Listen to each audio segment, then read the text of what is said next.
તાજેતરમાં શુદ્ધ પાણી માંગવા માટે પાલિકા કચેરી આવેલા એક આધેડનું હૃદયરોગના હુમલાથી મોત થયું હતું. ત્યારબાદ પણ પાલિકાના સત્તાધીશોની ઊંઘ ઉડતી નથી. આજે શહેરના કિશનવાડી વિસ્તારમાં દૂષિત પાણી લઈને સ્થાનિકોએ પાલિકાના સત્તાધીશોની હાય હાય પોકારી હતી. શહેરના કિશનવાડી વિસ્તારમાં આવેલ 54 ક્વાર્ટર્સમાં છેલ્લા ઘણા સમયથી દૂષિત પાણી આવી રહ્યું છે.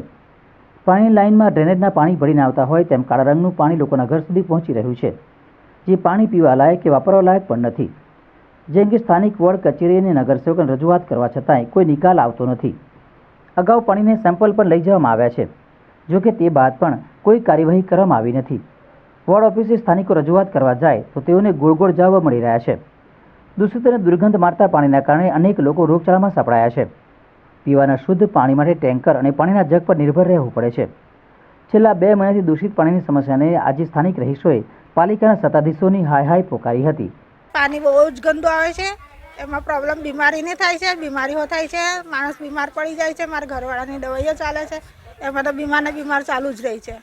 અને જગ મંગાવીએ છીએ અમે, જગ મંગાવીને 3 જગ રોજના થાય તો 60 રૂપિયા રોજના મૂકો કેટલા થાય મહિનાના.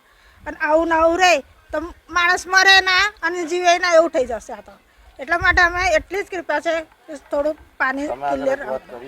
આ વિસ્તારના અંદર 1000 ઉપરાંત રેસિડેન્સી છે.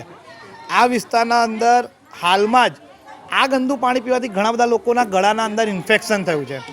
નાના નાના બાળકો કે જેમને ગરમીના અંદર પાણીની સૌથી વધારે જરૂર પડતી હોય છે, ત્યારે આ ગંદુ પાણી પીને એ લોકો ક્યાંક કોલેરા, ડાયરા, મલેરિયા એવી જુદી જુદી બીમારીઓ માટે એ બીમારીઓના મુખમાં પડી રહ્યા છે. ત્યારે આ ખૂબ જ ગંભીર બાબત કહેવાય, કેમ કે 1000 ઘર એટલે કે આપણે જોવા જઈએ તો 10,000 વસ્તીને આ કાળું પાણી પીવાની જરૂર પડી રહી છે. એ ખૂબ ગંભીર બાબત છે. અને પૂર્વ વિસ્તારમાં આટલા બધા ઉપલબ્ધિઓ કોર્પોરેશન દ્વારા આપવામાં આવી હોય, મેયર સ્ટેન્ડિંગના ચેરમેનો અહીંથી હોય, તો પહેલાં પ્રાયોરિટીના અંદર આ લોકોના કાળા પાણીની જે મુસીબત છે એનાથી બહાર પાડીને એમને શુદ્ધ પાણી આપવું જોઈએ એવું મારું માનવું છે.